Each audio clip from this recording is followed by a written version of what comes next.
今回のレンズはですね、キヤノンの TSE24mmF3.5L2 です。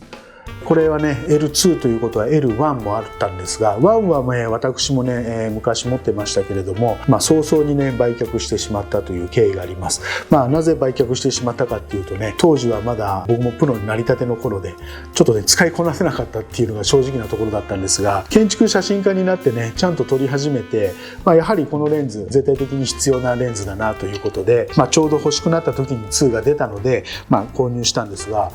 これはね TS っていうことはティルトシフトレンズという意味になりますので、いわゆる煽りレンズですね。建築写真にとって、必要な煽りのね写真が撮れたりシフトして撮れるレンズになりますので、結構これも必須のレンズかなと言えます。建築写真撮るときにはですね、実際にキヤノンさんの場合は 24mm だけじゃなくて他にも 17mmそれから 50mm、90mm、135mm とありますが、一般的に広角と言われる部類のティルトシフトレンズ TS レンズというのは 17mm とこの 24mm になります。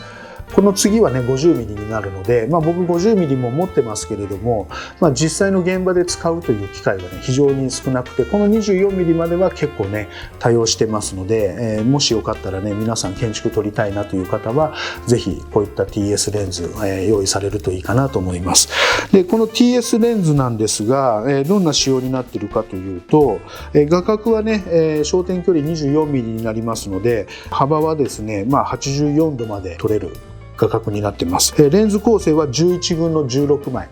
それから、絞り羽枚数が8枚と。で最小絞りは F 値22まで、いきます。で、最短撮影距離がねこれ意外とね短くてね21センチまで寄れるんでね、結構近くまで寄れるというね、マクロまでは当然ならないんでしょうけれども、それに近い 50mm だとマクロ、ハーフマクロと言われているねレンズなんですが、 24mm も結構近いところまで寄れるんですが、画角がなんせね 24mm なので、マクロまではいかないと。で、フィルター径はこれはね 82mm になります。17mm のね TS レンズはフィルターがつけれません。つけれない仕様なんですが、この 24mm はフィルターが 82mm というねサイズのフィルターがこう取り付けできますので、ND フィルターはじめ CPL フィルターとかの変更のねフィルターなんかも取り付けして、結構重宝するレンズになります。こちらのシフトの移動量も 12mm あるので、こうですね、ちょっと実際に取り付けてみた方が分かりやすいかなと思います。こう動きます。見えますかね。上と下にね移動すると。でこれ縦にすれば、どっちだこっちか、こうね、はい、縦構図でも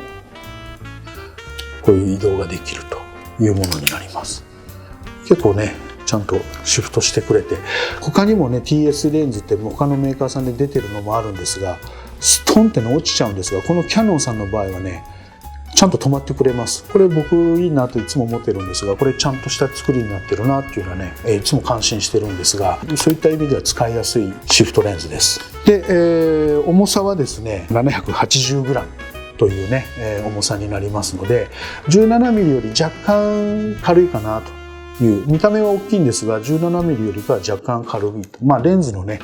使っている材料の重さの加減でそういう軽さになっているのかなとは思いますが、実際のものは持つとそんなにねさほど重たくはないんですが、アルファのボディなんかと比べるとちょうど同じぐらい、バッテリーグリップつけた、ね、サイズと、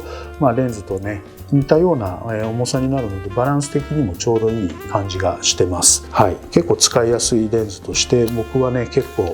重宝してます。でシフトしなくてもですね、これ 24mm の単焦点レンズとしても極めて優秀な性能を持っているレンズの一つですので、もしね 24mm の単焦点レンズを欲しいなと思っている人は、開放はちょっとね F の 3.5 までしかないんで明るいレンズとまでは当然言えないんですが、24mm の単焦点レンズとしてはね非常に極めて高画質な写真が撮れるレンズの一つですので、ぜひこれはねおすすめのレンズの一つになりますので、単焦点の 24mm をお考えの方は候補の一つに入れてもいいんじゃないかなというふうに思います。お値段なんですが、キヤノンさんのホームページカタログ公式では25万円の税別なんですが、だいたい実売価格でいうとですね、税込みで今22、3万円ぐらいで手に入るのかなと思います。 17mm よりかは少しねお値頃感がある、値段設定になってますので、そういった意味でもね、入手しやすい、レンズになるんじゃないかなとは思います。中古だとね、結構中古でも出回ってるかと思います。それでもね中古価格だと16、7万とかね、それぐらいの値段になるかと思いますので、ぜひね興味ある方よかったら、ご購入していただけたらなと思います。以上です。